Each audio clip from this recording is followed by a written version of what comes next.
lying in peace amidst the war, as mourners pray for the victims of what many are calling an Israeli massacre. Killed when Israeli shells landed near the UN school that hoped would protect them. Instead, their shelter became their death trap. Now the United Nations is calling for an international investigation. We're in control of our installations, and in the particular installation involved, I can tell you categorically that there was no militant activity inside that installation at the time of the horrible tragedy. They're the facts that I'm presenting, and then others should present whatever facts they have at their disposal. But we need an independent investigation. Since Israel's assault on Gaza began, the United Nations has converted dozens of schools into shelters, taking in the thousands trying to escape the war. But even these schools have not been spared Israel's war machine. On Tuesday, the Fahura school was the third makeshift UN shelter attacked since Israel began its war on Gaza.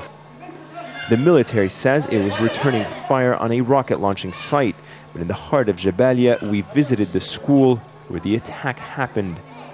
Living in miserable conditions, the refugees here are now more terrified and angrier than ever. We're afraid of everything, even going out onto that street. We're afraid. We ask everyone love to live in freedom, and we ask freedom itself. We want security. Israeli occupations killed people, killed children. The United Nations says the Israeli military has the coordinates and locations of all of its facilities in Gaza, and yet still the shells landed just meters from the school, shattering windows and killing dozens. The UN, like other international organizations in Gaza, has been paralyzed by Israel's non-stop bombardment and is struggling to get much-needed goods to the people. Well, you can see the excitement on the faces of the children. For the first time, the United Nations is able to deliver mattresses to this refugee shelter, and the people here where the shelling is taking place all around them for the first time won't be sleeping on the hard, cold floors of this school. And while some goods are making their way to the people, for days the Red Cross has been unable to reach injured victims trapped along the front lines of the war.